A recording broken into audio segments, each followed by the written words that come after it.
friends, good evening. Welcome to our channel All Year Scholars. Today we will continue our previous chapter that is going on force and laws of motion in physics. And today is the lecture number 7 of this chapter. So let's start. आज हम लोग क्या देखेंगे? आज हम लोग देखेंगे conservation of momentum कि मोमेंटम का कंजर्वेशन होता क्या है, कंजर्वेशन ऑफ मोमेंटम क्या होता है एंड ये काम कैसे करता है रियल लाइफ में यानी कि प्रैक्टिकल लाइफ में हम लोग किस तरीके से मोमेंटम के कंजर्वेशन को देखते हैं और हम लोग फील करते हैं। ओके, सबसे पहले तो ये कि मोमेंटम क्या है। मोमेंटम हम लोग का क्या होता है, ये हम लोग का होता है मास इनटू वेलोसिटी, यानी कि p से डिनोट करते हैं इसको। ये क्या होता है, मास। किसी भी बॉडी में अगर मास रहे और उसमें अगर स्पीड रहे यानी कि वेलोसिटी रहे तो उन दोनों के प्रोडक्ट को हम क्या बोलेंगे, मोमेंटम, जो कि हम लोग ऑलरेडी कर चुके हैं। मोमेंटम को हम लोग p से डिनोट करते हैं और ये मेरा क्या है, एक वेक्टर क्वांटिटी होता है। इसकी यूनिट क्या होती है, हम लोग जानते हैं किलोग्राम मीटर। किलोग्राम हो गया मास का और मीटर पर सेकेंड किसका हो गया, आपका वेलोसिटी का। इसलिए इसका यूनिट क्या हो गया, किलोग्राम मीटर पर सेकेंड। ठीक है, और हम लोग क्या जानते हैं, rate of change of momentum, यही क्या होता है, फोर्स होता है। यानी कि rate of change in momentum, rate of change in momentum क्या हो गया, force. Rate of change in momentum क्या हो गया, फोर्स हो जाता है। ठीक है, क्या हो जाता है, फोर्स हो जाता है। यानी कि अगर बोला जाए F इज इक्वल टू कितना हो जाता है, ये डेल ऑफ कितना, T divided by del of T, यानी कि चेंज इन रेट ऑफ क्या हो गया, मोमेंटम हो गया। ठीक है, यानी कि हम लोग क्या देख रहे हैं, मोमेंटम जो है इसमें न्यूटन का सेकेंड लॉ और फर्स्ट लॉ, सेकेंड लॉ और थर्ड लॉ दोनों ही काम करता है। हम लोग ऑलरेडी जानते हैं F A B is equal to क्या होता है, माइनस एफ बी ए, यानी कि A पे फोर्स लगेगा ड्यू टू B। ठीक है, यानी कि ऑब्जेक्ट A पे फोर्स लगेगा ड्यू टू B और नेक्स्ट इज इक्वल टू कितना होता है, ऑब्जेक्ट B पे फोर्स लगेगा किस पे, किसकी वजह से, A की वजह से। हम लोगों ने न्यूटन के थर्ड लॉ में ऑलरेडी ये चीज देखा था। तो जब ये देखे थे तो यहाँ पे एक माइनस का साइन लगता है, यानी कि माइनस का साइन लग रहा है, यानी कि क्या है, दोनों का जो फोर्स है वो क्या है, अपोजिट है। यहाँ पे ये चीज क्या बता रहा है कि कोई भी बॉडी अगर किसी दूसरे बॉडी पे फोर्स लगाती है तो इसका मतलब ये नहीं कि वही बॉडी सिर्फ उस पे फोर्स लगाती है, यानी कि जो जिस बॉडी पे ये फोर्स लगाती है वो बॉडी भी क्या करती है, पहले वाले बॉडी पे क्या लगाती है, फोर्स लगाती है। और न्यूटन का सेकंड लॉ क्या बोलता है, force is equal to rate of change in momentum, यानी कि dp डिवाइडेड बाय dt। ठीक है, तो ये दोनों ही का मिक्सचर एक्चुअली ये मोमेंटम प्रोड्यूस करता है। ठीक है, एक्चुअली दोनों का ही मिक्सचर क्या करता है, मोमेंटम प्रोड्यूस करता है। मोमेंटम इज इक्वल टू क्या होता है, मास इनटू वेलोसिटी। अब होता क्या है एक्चुअली, कंजर्वेशन ऑफ मोमेंटम क्या होता है, यानी कि मोमेंटम कंजर्वेशन मतलब क्या होता है, कंजर्वेशन मतलब कंजर्व होके रहना। ठीक है, मतलब डिस्ट्रॉय नहीं होना। ठीक है, यानी कि मोमेंटम कभी भी क्या होता है, डिस्ट्रॉय नहीं होता, वो हमेशा क्या होता है, कंजर्व होता है। दैट मीन्स इसका मतलब ये है कि बॉडी में अगर मोमेंटम रहती है, सपोज कोई ऑब्जेक्ट है उसके अंदर मोमेंटम है और वो बॉडी में अगर मोमेंटम है तो वो बॉडी में हमेशा मोमेंटम रहेगा जब तक, और वो बॉडी का मोमेंटम कभी डिस्ट्रॉय नहीं हो सकता। हाँ, ऐसा हो सकता है कि वो अपनी बॉडी का जो मोमेंटम है उसको क्या कर दे, ट्रांसफर कर दे। दैट मीन्स व्हाट, सपोज आप इसे एग्जांपल देके समझाते तब समझ में आएगा, क्योंकि ऐसे तो आप लोग नहीं समझेंगे। आप लोग देखे होंगे कि बहुत लोग स्नूकर खेलते हैं। ठीक है, स्नूकर खेलते हैं, ये होता क्या एक्चुअली, स्नूकर खेलते हैं, अगर आप लोग देखे होंगे तो नहीं देखे तो देख लीजिएगा। ठीक है, इसमें क्या होता है ना कि एक इंसान स्टिक लेता है। ठीक है, स्टिक लेता है, कई बॉल्स रखे होते हैं इसके टेबल्स में। ठीक है, वो क्या करता है, उस स्टिक से एक बॉल को पुश करता है, यानी कि इसको सपोज ये स्टिक से क्या किया, पुश किया। इस बॉल से जब स्टिक को पुश करता है तो ये बॉल क्या करता है, सामने वाले बॉल को मोशन में लेके आता है। फिर वो बॉल अगर उसके आगे कोई बॉल है तो उस बॉल को मोशन में लेके आता है और यहाँ कॉर्नर में कैरम की तरह जैसे कि नीचे गिरने वाला रहता है उस पे वो गिर जाता है। ठीक है, तो एक्चुअली हो क्या रहा है कि बॉडी तो मतलब कि जो इंसान है यानी कि जो ह्यूमन बीइंग जो खेल रहा है वो तो सिर्फ एक ही बॉल पे क्या लगाई, फोर्स लगाई, वो सिर्फ फर्स्ट बॉल पे क्या लगाई, फोर्स लगाई। लेकिन उस बॉल की वजह से क्या हो रहा है, सामने आने आसपास या उससे टच होने वाले जितने बॉल है वो क्या हो जा रहे हैं, मोशन में आ जा रहे हैं और क्या कर रहे हैं, और वो दूसरे बॉल को क्या कर रहे हैं, दूसरे बॉल को मोशन में लेके आ रहे हैं। यानी ये भी पॉसिबल है कि ये जो बॉल है जो आगे जा रही है वो सामने सामने वाले बॉल को मोशन में कर दे और खुद रेस्ट पे आ जाए, ये भी पॉसिबल है। तो इसका मतलब क्या हो रहा है, उसके अंदर की जो एनर्जी है वो क्या कर रही है, सामने दे रही है, यानी कि नेक्स्ट बॉल पे दे रही है। यानी कि बॉल क्या कर रही है, अपने अंदर की जो मोमेंटम है उसको सामने वाले बॉल पे दे रही है और उसको मोशन में ले आ रही है। तो इसका मतलब जो उसकी खुद के अंदर मोशन में आना मतलब व्हाट, मोमेंटम में आना मतलब व्हाट, यानी कि मोमेंटम का होना ही मतलब बॉडी में क्या है, मोशन है, स्पीड है। क्योंकि मोमेंटम क्या होता है, मास इनटू वेलोसिटी। वेलोसिटी क्या है, स्पीड है। मास तो बॉडी में रहेगा क्योंकि बॉडी है तो ऑब्वियसली कुछ ना कुछ मास रहेगा ही। वेलोसिटी है यानी कि उसके अंदर डेफिनेटली स्पीड है, और स्पीड है तो मतलब क्या है कि बॉडी हमेशा मोशन में है। अब यहाँ पे क्या है कि अगर एक बॉल को क्या कर रही है, एक बॉल को पुश किया जा रहा है, ठीक है, प्लेयर के थ्रू। तो प्लेयर जो एक बॉल को पुश कर रही है तो वो क्या कर रहा है, दूसरे बॉल को मतलब टकरा रहा है और वो खुद स्टॉप हो जा रहा है। दैट मीन वो अपने अंदर का सारा मोमेंटम क्या कर दिया, सामने वाले बॉल पे ट्रांसफर कर दिया। और वो अगर चाहे उसके बाद वो बॉल चाहे तो दूसरे बॉल को अगर वो किसी से टकराता है तो उस पे अपना एनर्जी मोमेंटम को क्या करेगा, ट्रांसफर करेगा। दैट मींस क्या हो रहा है, जो बॉल दूसरे से टकरा रही है मतलब वो अपने मोमेंटम को कंजर्व रखी है, यानी कि वो दूसरे को दे रही है अपना मोमेंटम। वो क्या कर रही है, मोमेंटम को लूज नहीं कर रही, डिस्ट्रॉय नहीं कर रही, अपने आप पे खत्म नहीं कर रही, वो क्या कर रही है, दूसरे को दे रही। इसी को हम बोलते हैं कंजर्वेशन ऑफ मोमेंटम। यानी कि यहाँ पे मोमेंटम क्या होता है, खत्म नहीं होता है, डिस्ट्रॉय नहीं होता है, कभी भी खत्म नहीं होगा, ठीक है। वो क्या होता है, एक ऑब्जेक्ट से दो ऑब्जेक्ट के बीच में क्या होता है, कंजर्व होके रहता है, यानी कि एक ऑब्जेक्ट से दो ऑब्जेक्ट में ट्रांसफर होता है, या फिर कहे तो मोमेंटम हमेशा क्या होता है, अनचेंज होता है, हमेशा क्या होता है, अनचेंज होता है, ठीक है। अब सपोज ये बॉल है, ठीक है, ये बॉल है, ठीक है, ये बॉल है, ये क्या किया गया, सामने वाले बॉल पे टकराया, ठीक है, सामने वाले बॉल पे क्या किया, टकराया। उसके बाद ये बॉल क्या हुआ, वापस आ गया मतलब इस डायरेक्शन में वापस आ गया, और ये इस डायरेक्शन में मूव कर रहा है, इसको टकराया यानी कि अब ये इस डायरेक्शन में मूव कर रहा है। यानी कि इसके अंदर जितना मोमेंटम है, ये जो पहले वाले बॉल पे जितना मोमेंटम है वो क्या किया, सामने वाले को कुछ मोमेंटम दे दिया और अपने अंदर कुछ मोमेंटम रख लिया, तभी तो वो पीछे मूव कर रहा है ना।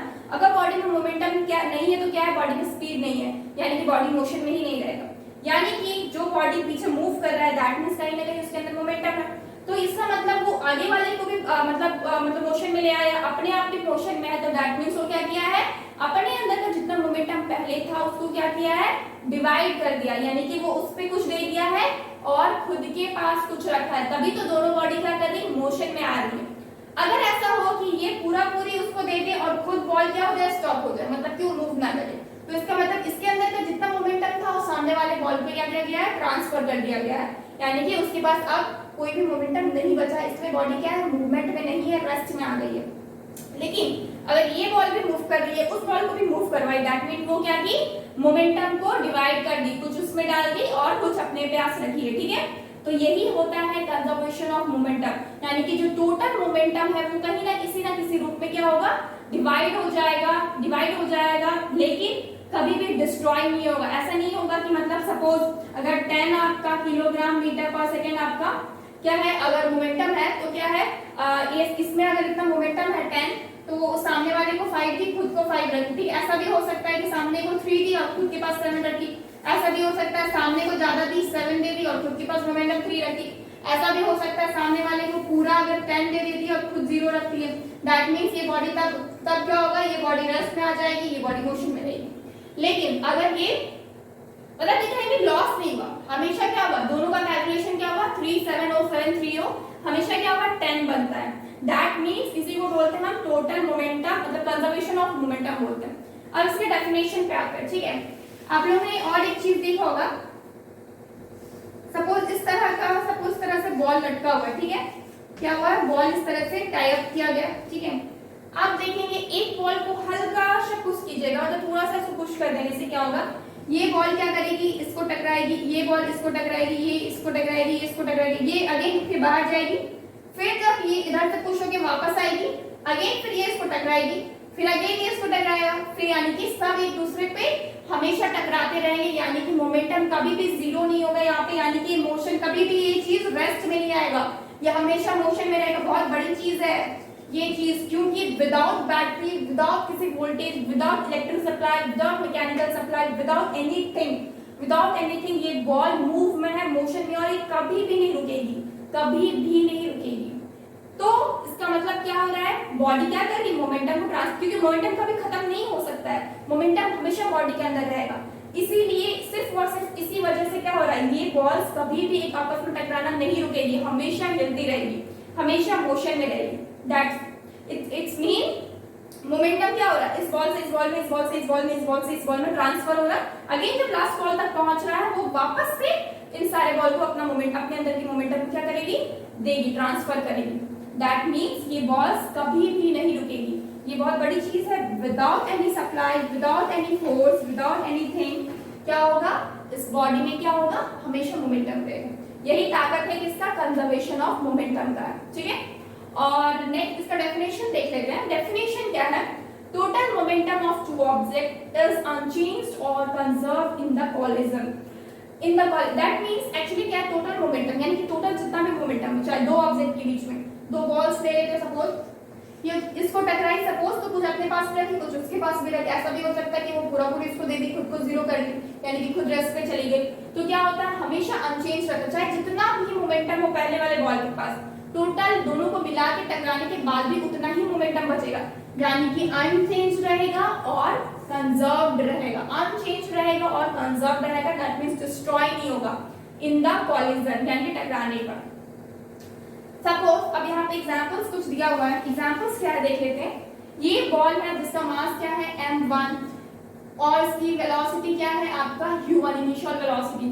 सामने वाले जो बॉल है वो क्या है, ये वेलोसिटी है, ठीक है, not initial and not final anything, यहाँ पे ऐसा कुछ नहीं है। बिफोर कॉलिजन यानी कि टकराने से पहले ये बॉल इस डायरेक्शन में मूव कर रही है, क्योंकि ऑब्वियस सी बात है वेलोसिटी है तो कहीं ना कहीं बॉडी में क्या होगा, मोशन होगा, तो बॉडी मूव करेगी, तो वो उस डायरेक्शन में मूव कर रही है। इस बॉडी में क्या है आपका u2, यानी कि क्या हो गया u2, यानी कि इसकी वेलोसिटी u2 है और मास क्या है m2, ये इस डायरेक्शन में आ रही है। अब क्या करें, दोनों आपस में एक दूसरे के सामने आ रहे, सामने आते आते क्या होगा, एक समय आएगा जब दोनों टकरा जाएगा, यानी कि कोलिजन हो जाएगा। जब कोलिजन हो जाएगा तो क्या होगा, यानी कि टकराने के बाद क्या होगा, अब ये टकराने के बाद वापस इस डायरेक्शन में मूव होना शुरू कर दी। अब इसका जो फाइनल वेलोसिटी इसका क्या हो गया, v1 हो गया, इसकी वेलोसिटी v2 होगी, इसका मास तो सेम ही रहेगा दोनों में, और आफ्टर कोलिजन क्या होगी, दूर होना शुरू कर दी। यानी कि यहाँ भी बॉडी मोशन में था, यहाँ भी बॉडी मोशन में है, टकराने के बाद भी नहीं रुकी, यानी कि आपस में जो भी आपका मोमेंटम है वो आपको जो भी अनचेंज करना है, मतलब कि ट्रांसफर करना एक दूसरे को की नहीं करना है, नहीं की। जिस तरह से भी मतलब अगर बॉडी क्या की, इसके अंदर भी कुछ आपका क्या रह गया, मोमेंटम रह गया, इसके अंदर भी कुछ मोमेंटम रह गया, और क्या किया, मोमेंटम जब दोनों बॉडी में है तो दैट मींस दोनों बॉडी मोशन में रहेगी, और टकराने के बाद क्या हुई, ऑपोजिट डायरेक्शन में चलने लगी। दैट मींस यहाँ का मोमेंटम खत्म नहीं हुआ, डिस्ट्रॉय नहीं हुआ, कंजर्व्ड रह गया, अनचेंज रह गया। दोनों में क्या रहा, मोमेंटम ऑलरेडी यहाँ भी था, यहाँ भी मोमेंटम था, यानी कि टकराने के पहले भी मोमेंटम था, टकराने के बाद भी मोमेंटम था। तो ये चीज है क्या, ये आपको किसका डेफिनेशन है, ये है आपका conservation of momentum. In an isolated system the total momentum remains conserved, यानी कि टोटल जितना भी मोमेंटम है, सपोज यहाँ पे अगर 10 मोमेंटम था, यहाँ पे 10 मोमेंटम था, तो यहाँ भी मे भी यहाँ पे 10 है और यहाँ भी 10 है, तभी जाके ये दोनों क्या है, मोशन में है। अगर दोनों की स्पीड क्या है, इक्वल है, तो ठीक है, अगर दोनों की स्पीड इक्वल है, अब सपोज दोनों अगर सेम आपका मास का रहेगा ना, सेम मास का रहेगा, तो ऑब्वियसली दोनों के मोमेंटम भी बाद में सेम ही रहेगा टकराने के बाद भी। लेकिन सपोज किसी का मास बड़ा है, किसी का मास छोटा हो गया, सपोज बड़ा बॉल और एक छोटा सा बॉल लेंगे, तो मे बी आपका मास आपका क्या करे, डिफर करे, यानी कि मास मोमेंटम आपका चेंज हो, ठीक है। लेकिन यहाँ पे सेम साइज के बॉल्स है, तो हम मान सकते हैं अगर इसमें 10 आपका 10 किलोग्राम मीटर पर सेकेंड क्या है, अगर मोमेंटम इसमें है उतना ही मोमेंटम इसमें है, तो टकराने के बाद भी दोनों का मोमेंटम सेम ही रहेगा, यानी कि 10, यानी कि मोमेंटम कंजर्व्ड है, चेंज नहीं हुई है, अनचेंज्ड है, और ये डिस्ट्रॉय नहीं हुई मोमेंटम, एज इट इज है टकराने के पहले भी एंड टकराने के बाद भी। Then so this is the definition of what, conservation of momentum. I think आप लोगों को मैंने एग्जांपल देकर भी समझा दिए, और so I think you all have understood already. Next क्या है, कंजर्वेशन ऑफ मोमेंटम का केसेस है, ठीक है। केस 1 में क्या है, एक बॉडी है, दूसरी बॉडी है, ये आपका मोशन में, जो एरो का साइन है ना ऊपर दिया वो मोशन में, और ये बॉडी क्या है, रेस्ट में, टकराई एक दूसरे से। आफ्टर कॉलिजन क्या हुआ कि एक दूसरे से टकराने के बाद ये बॉडी, पहली वाली जो बॉडी है वो क्या हो गई, रेस्ट में चली गई, और दूसरी वाली जो बॉडी है ये मेरे मोशन में चली गई। कंजर्वेशन ऑफ मोमेंटम में केस 1 में, ठीक है। कंजर्वेशन ऑफ मोमेंटम का क्या है, ये पहला केस है जिसमें दो बॉडी है, दो बॉडी में से फर्स्ट बॉडी क्या है आपका मोशन में है और दूसरी बॉडी क्या है रेस्ट में है। टकराने के बाद क्या हुई, पहली बॉडी रेस्ट में चली गई और दूसरी बॉडी क्या हुई मोशन में आ गई। दैट मीन्स यहाँ पे क्या हुआ, जो इसका आपका इस बॉडी का जो आपके पास ये था ना मोमेंटम, वो क्या किया ट्रांसफर कर दिया गया, यानी कि अनचेंज हो गया। मतलब इसमें जितना आपका इस बॉडी में जितना आपका मोमेंटम था वो सारा आपका इसमें चला गया, इसलिए ये बॉडी क्या हुई रेस्ट में आ गई और ये आपका मोशन में आ गया। Okay next case number 2। Case number 2 क्या है, यहाँ पे आपकी दो बॉडी है, दो बॉडी है। अब दोनों बॉडी क्या है मोशन में, हम देख रहे हैं दोनों के ऊपर में क्या है एरो है, यानी कि दोनों क्या है मोशन में और सेम स्पीड है, ठीक है। सेम स्पीड है, सेम बॉडी का मास सेम है, दोनों की वेलोसिटी सेम है। तो आफ्टर दैट क्या देख रहे हैं कि टकराने के बाद क्या हुआ, दोनों वापस चला गया, यानी कि लेकिन अपोजिट डायरेक्शन में, एक इस डायरेक्शन में एक इस डायरेक्शन में वापस चला गया। यानी कि अगर यहाँ पे आपका 10 आपका इधर भी 10 आपका क्या मोमेंटम है, तो यहाँ भी जो भी यहाँ पे जो मोमेंटम रहेगा वो भी आपका 10 रहेगा। यानी कि दोनों ने क्या किया, अपने मोमेंटम को अनचेंज रखा, ठीक है। यानी कि इस केस में भी अनचेंज था, इस केस में भी अनचेंज है। कभी भी मोमेंटम ज्यादा या कम नहीं हो सकता, जितना भी होगा वो क्या होगा, जो भी एक दूसरे से टकराएगा क्या करेगा आपस में डिस्ट्रीब्यूट कर लेगा। डिपेंड करता है मास के ऊपर, वेलोसिटी के ऊपर, ठीक है, इस हिसाब से डिस्ट्रीब्यूट करेगा। जैसे कि यहाँ पे मास सेम था, स्पीड सेम था, तो आपका डिस्ट्रीब्यूट इक्वली हुआ, ठीक है। यहाँ पे मास यहाँ पे क्या है, सपोज इस मोशन में था, ये बॉडी रेस्ट में है, अभी रेस्ट में आ गई, मोशन में चला गया। दैट मींस क्या हुआ, ये अपना पूरा मोमेंटम दूसरे वाले पे ट्रांसफर कर दिया। लेकिन यहाँ पे भी क्या हुआ, अनचेंज है मोमेंटम।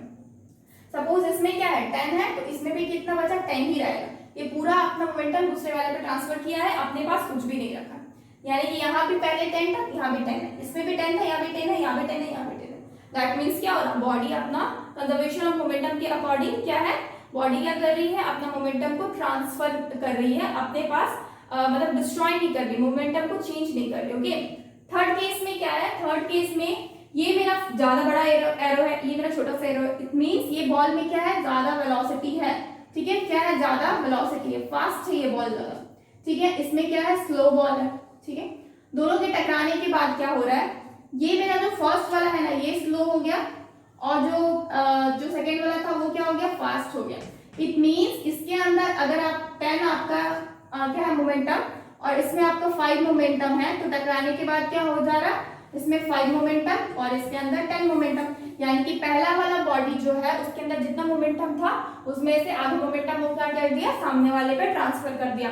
दैट मींस कंजर्व कर दिया, यानी कि मोमेंटम यहाँ पे कंजर्व है, ट्रांसफर कर दिया, यानी कि मोमेंटम यहाँ पे डिस्ट्रॉय नहीं हुआ।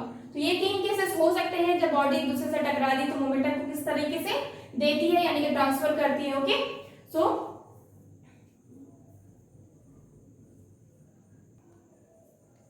नाउ सबसे पहले अब हम क्या कर रहे हैं, एक एक्सपेरिमेंट कर रहे हैं जो न्यूटन से थर्ड लॉ को यहाँ पे प्रूव करता है कि यहाँ पे न्यूटन का थर्ड लॉ किस तरीके से काम कर। ओके तो बिफोर कॉलिजन सपोज हम दो बॉडी लेते हैं जिसका मास एक m1 है m2 है, ठीक है। m1 का जो मास है वो आपका क्या है कम है किससे m2 से, m1 का जो मास है ये कम है किससे m2 से, ऐसा कि दिख भी रहा है। इसका जो आपका वेलोसिटी है वो u1 और इसका जो वेलोसिटी है वो कितना u2। जब टकराए आपस में उसके बाद ये बॉडी इधर मूव करने लगी, वो बॉडी इधर मूव करने लगी, तो क्या हुआ ये m1 हुआ ये m2 हुआ, ठीक है। ये आपका क्या है यहाँ पे भी m1 क्या है लेस देन m2, इसकी वेलोसिटी कितनी हो गई v1 और इसकी वेलोसिटी कितनी हो गई v2। अब हम इधर देख रहे हैं कॉलिजन, यानी कि बिफोर कॉलिजन, यानी कि कॉलिजन से पहले यानी कि टकराने के पहले क्या हो रहा है कि जो मेरा मोमेंटम है p इज इक्वल टू क्या होता है momentum p is equal to mv, ठीक है।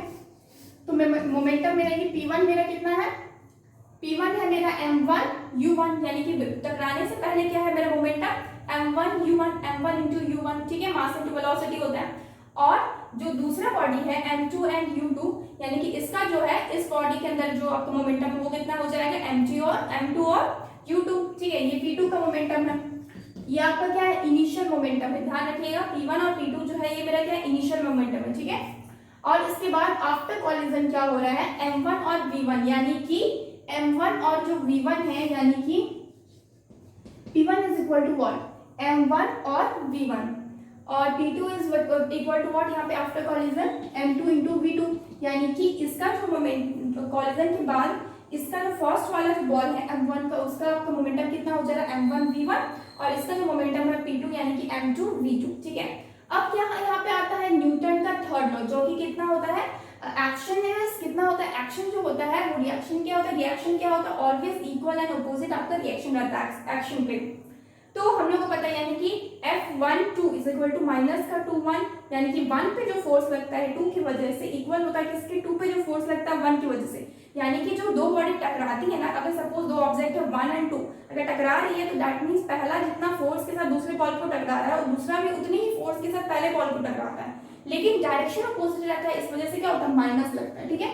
डायरेक्शन अपोजिट होने की वजह से माइनस लगता है। तो इस फॉर्मूला के अकॉर्डिंग क्या हो जाता है, m v1 minus u1 divided by what, t is equal to कितना होता है, m v2 minus u2 divided by what, t, ठीक है। अब हम क्या देख रहे हैं, इसको जब हम सॉल्व करते हैं तो ये t और ये 2 तो कैंसिल आउट हो जाता है, तो क्या बचता है, m v1 minus m u1 is equal to m v2 minus m u2, ठीक है। अब क्या हो जाएगा, m v1 प्लस का m u2 is equal to, इधर क्या हो जाएगा, m v2 प्लस का m u1, ठीक है। ये क्या हो गया, ये फॉर्मूला हो गया किसका, आपका कंजर्वेशन ऑफ मोमेंटम का। किसका फॉर्मूला हो गया, कंजर्वेशन ऑफ मोमेंटम का।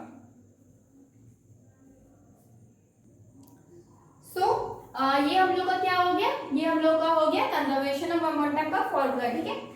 ये आपका m1 था, ये बॉडी m1 है और ये बॉडी क्या है, m2 है। दैट मीन्स यहाँ पे ये m1 है और ये भी m1 हो गया, ये m2 है, ये m2 हो गया, और ये m1 हुआ, ये उस साइड चली गई यानी कि ये m2 हो गया, और उसके बाद ये क्या हो गया, ये आपका m2 हो गया और ये आपका m1 हो गया, ठीक है। तो क्या हो गया, finally m1 v1 plus m2 u2 is equal to m2 v2 plus m1 u1, ठीक है। तो this is the what, this is our formula of conservation of momentum, okay. So अब हम क्या करेंगे, अब कुछ एग्जांपल्स दे रहे, ठीक है, कुछ एग्जांपल्स दे रहे कि कंजर्वेशन ऑफ मोमेंटम काम कैसे करता है। सपोज एक आपका क्या है, गन है, ठीक है, ये आपका गन है, ठीक है, ये आपका दूसरा गन है, ठीक है। ये क्या है, इसका जो मास है वो ma है, ठीक है, इसका जो मास है mb है, ठीक है।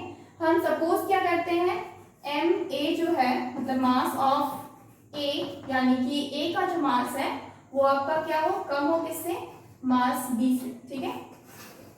मास a का मतलब मास a क्या है, कम है आपका मास b से। अब हम दोनों से क्या कर रहे हैं, फायर कर रहे हैं, दोनों से क्या कर रहे हैं, फायर कर रहे हैं। अब मेरे को पता है जब भी बॉडी में, जब भी हम गन से फायर करते हैं ना, जब भी हम गन से फायर करेंगे तो ये हमारे शोल्डर को कहीं ना कहीं हिट करती है। अब हमें पता ये करना है कि किस में ज्यादा शोल्डर हिट करेगी, यानी कि ज्यादा हर्ट होंगे हम, किससे हम लोग को ज्यादा हर्ट होंगे, मतलब इसके मोमेंटम को चेक करके बताइए कि किसमें हम लोग का, इसकी वेलोसिटी सपोज हम va ले लेते हैं और इसकी वेलोसिटी हम vb ले लेते हैं, ठीक है। और बस ये कंडीशन में ये दिया हुआ है कि ma is less than what, mb, ठीक है। मास क्या है, ma का कम है mb से। तो हम लोग को which gun will hurt our shoulder, which gun will hurt our shoulder, ठीक है। ये हम लोग का क्या है, क्वेश्चन है। तो अब हम क्या जानते हैं, सॉल्यूशन क्या होगा, आंसर क्या हो सकता है। अब हम क्या जानते हैं, P जो है ये क्या होता है, M और V के ऊपर डिपेंड करता है। P जो है यानी कि मोमेंटम जो है वो क्या करता है, डिपेंड होता है किस पे, मास और वेलोसिटी पे। यहाँ पे मास क्या है, ma का कम है किस पे, mb से।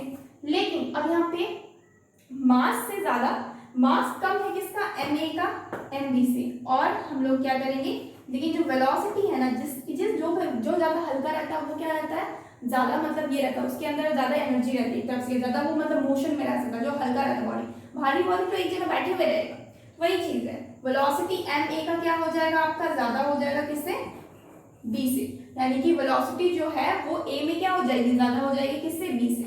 यानी कि अगर हम ये बॉडी a का अगर pa मोमेंटम लेते हैं, यानी कि ma इंटू va, ठीक है, उसी तरह बॉडी b का हम mb और vb लेते हैं, ठीक है।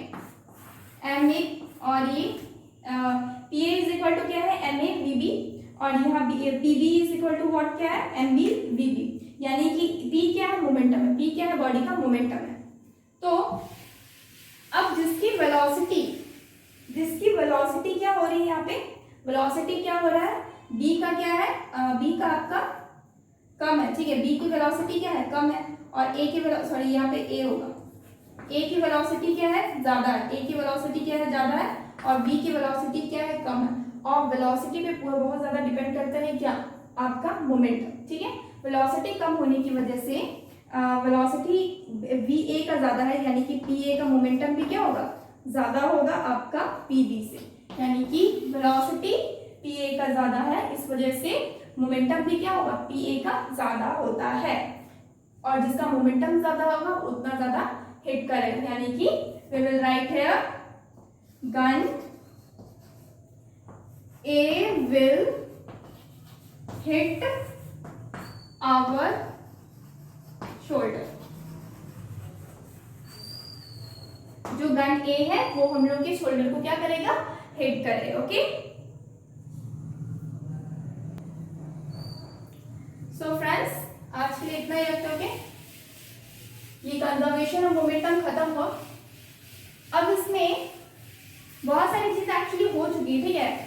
अगर कंबाइन करें चीजें तो क्या हो चुकी है, मोशन बता चुके हैं और रेस्ट बता चुके हैं, मोशन रेस्ट की वजह से इसके ऊपर सारे एग्जांपल्स बता चुके हैं, लॉ का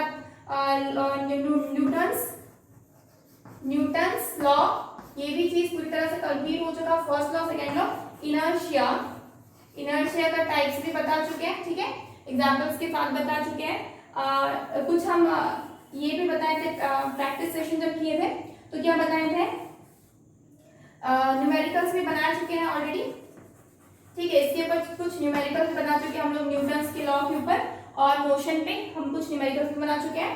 और अब और आज हम क्या करते हैं, कंजर्वेशन ऑफ मोमेंटम, ये भी कंप्लीट हो चुका है, conservation of momentum.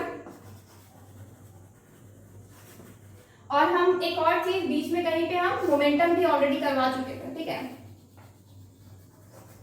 Momentum already करवा चुके थे, और किस तरह ये आपका सेकेंड लॉ की, मतलब कि न्यूटन्स का जो सेकेंड लॉ है ना, वही आपका मोमेंटम का भी डेफिनेशन देता है वहीं पे आपको, इसलिए क्योंकि न्यूटन्स का सेकेंड लॉ है वो मोमेंटम से रिलेटेड है, क्योंकि जो फोर्स होता है वो एम ए होता है, उसके साथ साथ क्या होता है, rate of change in momentum होता है, इस वजह से मोमेंटम को पढ़ना जरूरी था, इसलिए मोमेंटम भी ऑलरेडी कवर कर चुके हैं। तो ये सारी चीजें हो चुकी है। अब बस कुछ ग्रेविटेशनल चीज, ग्रेविटेशनल फोर्स से बचा हुआ, ठीक है, ग्रेविटेशनल फोर्स, ठीक है, ग्रेविटेशन से कुछ चीजें बची हुई है जो कि रिलेटेड है आपका फोर्स से, ठीक है। एक्चुअली जो न्यूटन्स का लॉ है ना, उसकी फोर्स से कुछ रिलेटेड, इसलिए हम लोग यहाँ पर ग्रेविटेशनल फोर्स भी पढ़ना पड़ता है। तो ये चीज देखेंगे, एंड हम लोग कुछ न्यूमेरिकल्स करेंगे इसके ऊपर, एंड आफ्टर दैट की चैप्टर हम लोग का फिनिश हो जाएगा, ठीक है। तो बस ये चीजें बची हुई है, we will see in next class, okay. और कुछ न्यूमेरिकल्स इसके ऊपर करना, okay. So friends, please like this video and subscribe our channel Only scholars,